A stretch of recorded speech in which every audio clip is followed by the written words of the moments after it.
Hello friends, welcome to my YouTube channel. आज हम बात करेंगे ओड के बारे में। पोइट्री की सब्जेक्टिव फॉर्म में मैंने आपको सनट, लिरिक एंड एलजी को पढ़ा दिया है और इसमें एक फॉर्म और रह गई है। पोइट्री की बहुत सारी फॉर्म्स हैं, बट पोइट्री की फॉर्म्स में अगर हम देखें, ठीक है, पोइट्री की सब्जेक्टिव फॉर्म्स में अगर हम बात करें तो हमारा द ओड पढ़ने को भी रह गया था। ठीक है, तो आज हम बात करते हैं ओड के बारे में। What is ode? Okay, let's start. An ode is a long lyric poem, serious in subject and elaborated in its stanzaic structure. About ode आपको जो याद रखना है अपने एग्जाम्स के लिए, जो पूछा जाता है एग्जाम्स में, ठीक है। देखिए, एक लिरिक होता है, लिरिक लॉन्ग नहीं हो सकता, लिरिक एक शॉर्ट कंपोजिशन होता है, मैंने बताया था, ठीक है। सनट जो होता है उसमें 14 लाइन्स होती हैं, मैंने बताया था आपको, ठीक है। एंड आपका जो एलजी होता है उसको हम सब्जेक्ट मैटर से, थीम से जज करते हैं, सॉरी उससे जज नहीं करते हैं, बल्कि मीटर से हम उसको जज नहीं करते हैं, उसको सब्जेक्ट मैटर से जज करते हैं। थोड़ा सा गलत हो गया, मीटर से, स्टेंजा से मतलब नहीं होता है। उसमें थीम क्या है, उसकी स्टोरी क्या है, उसमें इमोशंस कैसे हैं, एनर्जी को ऐसे डिफाइन करते हैं, या फिर हम उसको जज करते हैं, ठीक है। ओड जो होता है वो आपका लिरिक से लॉन्ग होता है, ठीक है, यस। और ये आपको ध्यान रखना है कि लिरिक पोएम है, this is a lyric poem, ठीक है। And ode is a long lyric poem. Lyric जो होता है, अगर हम सिर्फ लिरिक की बात करें तो वो शॉर्ट होता है, लेकिन जो ओड होता है वो एक लॉन्ग लिरिक पोएम होता है, ठीक है। लिरिक से लंबा होता है, सीरियस होता है सब्जेक्ट में। ओड जो होगा वो आपको सब्जेक्ट में सीरियस मिलेगा, थोड़ा सीरियस ही होता है, इसमें कोई फन की बात नहीं होती है। इलेबोरेटेड स्टाइल होता है, ठीक है। इलेबोरेट मतलब बहुत ही उच्च होता है स्टाइल में, इलेबोरेट होता है स्टेंजाइक स्ट्रक्चर। ये कैरेक्टरिस्टिक ओड के बारे में। दूसरा देखते हैं, it is usually in the form of an address. Ode के बारे में सीधा सा क्वेश्चन पूछा जाता है किस फॉर्म में होता है, तो ओड जो होता है वो हमेशा एड्रेस की फॉर्म में होता है। Okay, ode is usually in the form of an address to the object और द पर्सन। उस ऑब्जेक्ट को एड्रेस करता हुआ होता है, उस पर्सन को एड्रेस करता हुआ होता है, अबाउट विच और हु इट इज़ रिटन, जिसके लिए या जिस भी चीज़ के लिए इसको लिखा गया है, ठीक है। उसको एड्रेस करेगा, ये क्या करेगा, उसको एड्रेस करेगा। एड्रेस की मतलब ये होता है उसको संबोधित करना, उसको एड्रेस करेगा, एड्रेस की फॉर्म में होगा, चाहे वो कोई ऑब्जेक्ट हो या फिर वो कोई पर्सन हो, जिसके लिए भी वो लिखा गया है, तो हमेशा एड्रेस की फॉर्म में वो होता है। Very important statement about ode, the ode is of Greek origin. अगर हम बात करें कि ओड की ओरिजिनेशन कैसी है, तो ओड की जो ओरिजिनेशन होती है वो ग्रीक होती है। ओड की जो ओरिजिनेशन है वो ग्रीक है, ठीक है, ध्यान रखिएगा। ओरिजिनेशन कैसी है, ग्रीक से निकल कर आया है ओड। हमारे इंग्लिश में ग्रीक से ही इसकी उत्पत्ति मानी जाती है। It is serious and dignified poetic composition, ठीक है। बात हो चुकी है कि सीरियस होता है, डिग्निफाइड होता है, उच्च होता है पोएटिक कॉम्पोजिशन। डिग्निफाइड, इलेबोरेटेड, वही बात है, इलाबोरेट, बहुत ही उच्च, विशाल, भव्य, ठीक है, ओड को माना जाता है।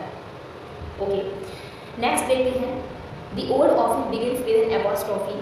जो ओड होता है वो मोस्टली बिगिंस होता है एपोस्ट्रोफी से और अपील करता हुआ होता है। For example, Shelley's ode to the west wind start होता है ओ वाइल्ड वेस्ट विंड, तो एक एपोस्ट्रोफी से लेके स्टार्ट हो रहा है, ठीक है। और आप देख सकते हैं कि एड्रेस की फॉर्म में है। जब भी हम किसी को एड्रेस करते हैं, किसी को बुलाते हैं, तो ओ करके नहीं बोलते हैं, ओ इस तरीके से बोलते हैं, ठीक है।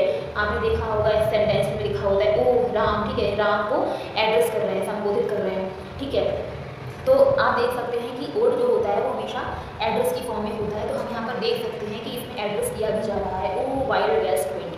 अब ये किसको एड्रेस, ये किस पे लिखा है इन्होंने, वेस्ट विंड पे लिखा है। तो वेस्ट विंड, मैंने कहा ना कि जो ऑब्जेक्ट होगा, ऐसा कोई पर्सन होगा, उसको एड्रेस करता हुआ ओड लिखा जाता है, तो वेस्ट विंड पे लिखा गया है, तो वेस्ट विंड को एड्रेस कर रहा है वो O wild west wind, okay.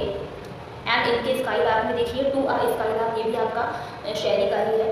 इसमें hail to the blind split, इसमें भी एपोस्ट्रोफी का यूज है, एक्सक्लेमेशन का साइन का भी इसमें यूज होता है। तो ये इसकी कैरेक्टरिस्टिक है ओड की। इस तरह से स्टार्ट होता है, इस तरह से आपको इसमें लाइंस पोएम्स में देखने को मिलेंगी। ओके, ओड क्या होता है समझ में आ गया, और एपोस्ट्रोफी में लिखा जाता है, ये भी समझ में आ गया, एड्रेस की फॉर्म में होता है। आगे, sometimes an ode is written on some important public event.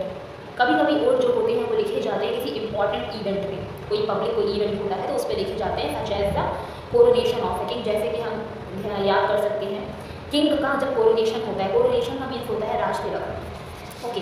Coronation का मतलब होता है राज तिलक, कोरोनेशन मीन्स राज तिलक। जब किसी राजा का राज तिलक हो रहा होता है तो वो एक पब्लिक इवेंट हुआ, एक इंपॉर्टेंट पब्लिक इवेंट हुआ, या कोई नेशनल जुबली है, जुबली मीन्स आप जानते हैं जयंती जो होती है, कोई नेशनल जुबली है, और the death of a great leader, क्योंकि ये सीरियस होता है सब्जेक्ट में, तो जब किसी लीडर की डेथ होती है तो उस पर हम कोड लिख सकते हैं, क्योंकि सब्जेक्ट में सीरियस ही माना जाता है। तो जब किसी ग्रेट लीडर की डेथ होती है तो कोड लिखा जाता है, नेशनल जुबली पे लिखा जाता है, and coronation of a king पे भी लिखा जा सकता है। ठीक है, आइए टाइप्स ऑफ कोड। अगर कोड के टाइप्स की बात करें, अभी मैंने सिर्फ इसका एक ही टाइप बताया है, पिंडारी कोड।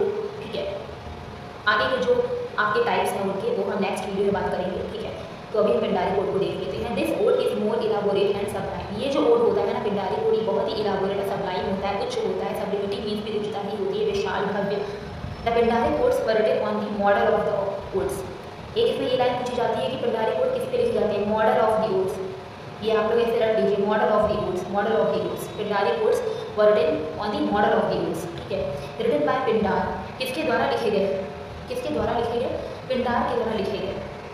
ठीक है, पिंडार कौन थे, who was Pindar the great Greek poet. मैंने बताया था कि इसकी जो ओरिजिनेशन है वो ग्रीक है। ठीक है, एंड ग्रीक ही पोएट थे पिंडार, उन्होंने मतलब पिंडारी कोड को लिखा। ठीक है, इट वाज कोरिक, ये कोरिक होता है, and designed to be sung by troupe of dancers. Troupe of dancers का मतलब होता है डांसर्स का एक ग्रुप होता है, तो उनके द्वारा इसको गाया जाता है। कोरिक होता है इन चर्चेस और पब्लिक हॉल्स, चर्चेस और पब्लिक हॉल्स में इसको गाया जाता है। भाई लिरिक होता है ना, लॉन्ग लिरिक एक सॉन्ग होता है, तो इसको गाया जाता है। ठीक है, इट हैव 3 पार्ट्स। अच्छा, पिंडारी कोड्स में आपको याद रखना है कि इसके 3 पार्ट्स होते हैं, स्ट्रोफे, एंटी स्ट्रोफे एंड इपोड। इसके 3 पार्ट्स होते हैं, स्ट्रोफे, एंटी स्ट्रोफे एंड इपोड। स्ट्रोफे का मीन्स होता है जब जो डांसर्स होते हैं वो राइट टू लेफ्ट होते हैं, स्टेज पे राइट टू लेफ्ट होते हैं।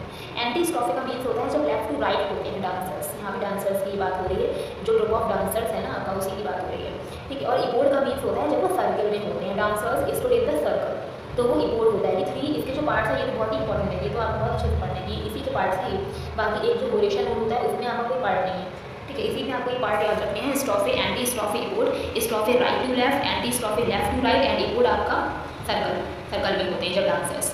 ठीक है, समझ में आ रहा होगा। ओरिजिनेशन ग्रीक है और जो पिंडारी कोड लिखे हैं वो भी ग्रीक पोएट ही है, पिंडार। ठीक है, अगर हम इसके एग्जाम्पल्स को देखें, the best examples of the Pindaric odes in English are Gray, वे, टॉमस ग्रे। ठीक है, टॉमस ग्रे का the Progress of Poetry and the Bard, Thomas Gray का the Progress of Poetry and the Bard best example है in English of the Pindaric odes. ठीक है, तो आज के लिए इतना ही, और वीडियो को लाइक करें, कमेंट्स करके बताइएगा कैसा लगा, एंड चैनल को सब्सक्राइब कर दीजिएगा, अगर नहीं किया है तो शेयर भी कर दीजिएगा वीडियो को। चलिए मिलते हैं नेक्स्ट वीडियो में, ओरेशन कोड के बारे में पढ़ेंगे। अभी कोड अभी रह गया है। ठीक है, तो बी जो इसका टाइप है, अभी ए हमने टाइप पढ़ा है पिंडारी कोड, बी टाइप इसका है ओरेशन कोड, तो उसके बारे में हम नेक्स्ट वीडियो में बात करेंगे। ओके, तब तक के लिए इतना ही, थैंक यू।